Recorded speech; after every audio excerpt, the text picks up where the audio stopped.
Chapter 1. It's not just the good boys who win wars, but the cheats and the stinkers as well. Go, Dalton. The So should set Europe ablaze. Winston Churchill, 1940. 30th of April, 1943. Dear son, I am troubled to learn of the bother you caused when you could not away to us for DA. Perhaps, in the end, it was for the best. He did not suffer. The attack came swift and took him in the night. Sometimes I wonder, with death, if there is no kindness, be a parting slow or fast. He is not gone, your beloved father. It is as if he has just slipped into another room, leaving the newspaper open in the footstool, his pipe on the table. You were in his thoughts as he went, all of you were. Ma. Robert Maine closed his eyes for a moment, searching his memory for when he had last seen his father. When none would come, he went to the Ruby, a restaurant in Cairo. 88,888,888. Letter intercepted 18th of May, 1943. 2nd of May, 1943. Robbie, have you got Ma's letter yet? If so, what does it say? The funeral was carried out by the minister, all well and good, and he was buried. But then an awful thing happened. A woman came to stand at the graveside. She bowed her head, and went away as the coffin was lowered. But Ma saw who it was, and the grief flew from her. We couldn't hear what she was saying, but the woman wasn't talking back. She just stood there, letting Ma shout at her, and even grab at her jewelry. We asked what it was about when the woman had gone, but she did not say. What she did say was that if she was ever to see Joey again a broken bar or the woman a broken bar, she would take a knife to them. Oh Robbie, after everything. After Joey ran off with Michael O'Neill. After you went after them, and now this. I wish you had come home. We all miss you, dear brother. With our hearts and our heads, God be with you, my dear. Your loving sister, Barbara. Tom Atkins, a lowly corporal and on duty in the censor office at the British base in Cairo, looked at the list of names of interest. None in the letter, no names. No places of special interest for that matter. He placed it down on the sand-covered desk and looked out of the paneless window at a plane coming in. Blenheim, over to 8th, he supposed. The corporal was about to reseal it, and put it on the outgoing pile, but instead, opened it back up and read it again, imagining the scene. Poor Robbie, whoever he was. Whoever dash. Corporal Atkins turned over the envelope. Major Ablaze, Maine, he read. He knew that name. Everyone did. Sometimes, the future socialist candidate for Alton mused, it was leveling to know that even majors had their own domestic issues. Tom put the letter back inside uncensored and turned to the next in the pile. 88,888,888. March, 1943. And, as I have told you, even if I knew something, I wouldn't tell you. He smirked at the lieutenant, using all his restraint to stop himself from tearing at the man and ripping from it this Nazi his insignia and stuffing it into his mouth. The man stepped away as if Lieutenant Sterling was about to make good on the promise. Instead, he looked where the lieutenant was looking. You. Sterling Jr. took a few steps to the door, his rage turning to the traitor. The young woman, dressed in her usual trousers and shirt, stood impassively as the man raged. You.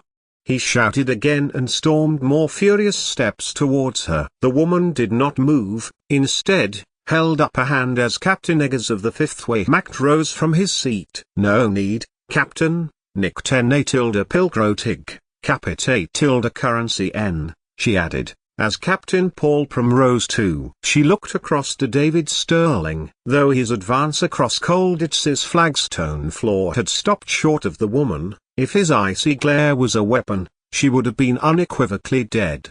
And got exactly what she expected. You are the worst, worse than even these devils. He turned quickly as a guard advanced on him, raised an arm in his direction. A tut and a brief shake of the head stopped the guard in his objective of pummeling this British dog into the ground. Worse than them, they have loyalty to their country. He began his path towards her again before ending within inches of her face. Ethniel could feel his stale breath on her face, but did not flinch. Britain is not my country, She lied. Your work caused Eve's plane to crash. She was killed. Ethan took a step towards David now and they were less than an inch, nose to nose. And how many lives have you taken? Ethan Neal asked in reply. Besides, she was a traitor to France. All those times she claimed to have been ordered by General de Gaulle himself. Ethan shook her head, and briefly closed her eyes, laughter on her lips. When she opened them again, Lieutenant David Sterling had been tackled to the ground by 3 Wehrmacht soldiers. Even if she had come to a broken bar dressed as a nun,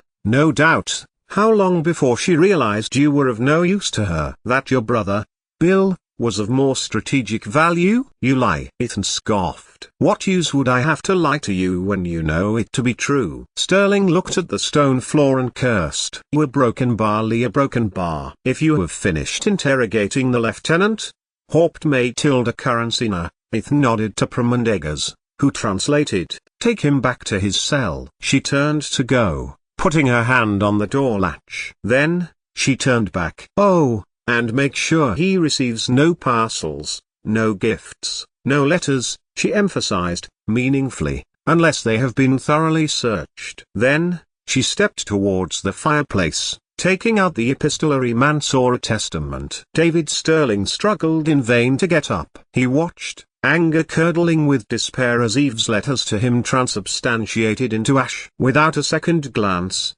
Ethan Neal, Special Operations Executive Operative turned spy, member of the Kimen Band and sister of the most infamous man operating in Germany against the Allies, nodded to the guards on the door who, with Teutonic precision, stepped aside to allow her to pass.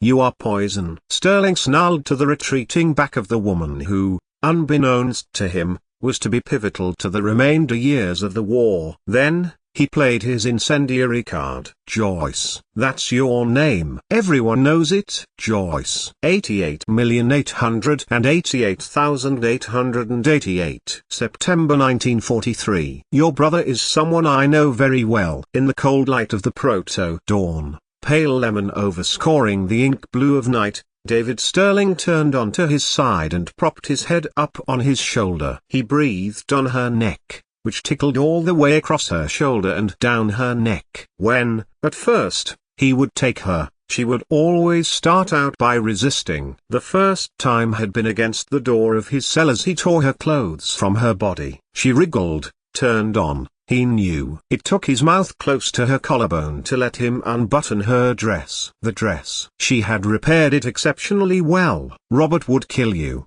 she told him, as he worked his mouth down her body. Sterling paused and looked up, smiling. He'd kill you. She returned the smile. Oh, the minx, Sterling thought.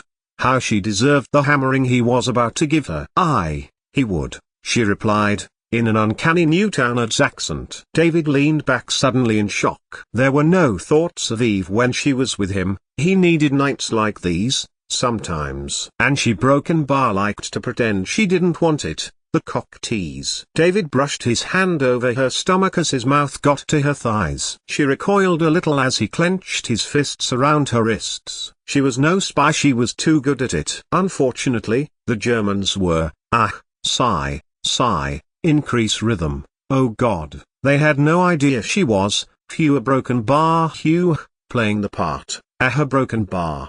A broken bar. He lowered himself onto her after he had come, rolled beside her, her abdomen slick with his ejaculate. A broken bar. A broken bar, ironically a broken bar. Ironically, she was too good a broken bar, they couldn't tell, especially as her other brother was. Come with me, he told her, who was lying, hands behind her head, no thought to cover up her breasts, the early sunlight illuminating them more beautifully than Botticelli had his Venus.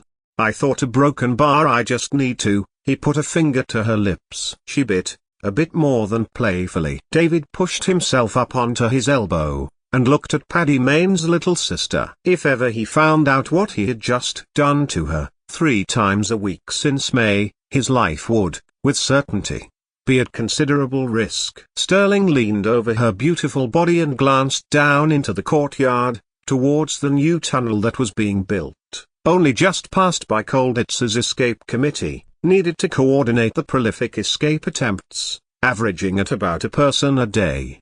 I'm serious, he told her, before encapsulating her nipple in his mouth. Come with us. Me, escape with me. Let me get you to your brother.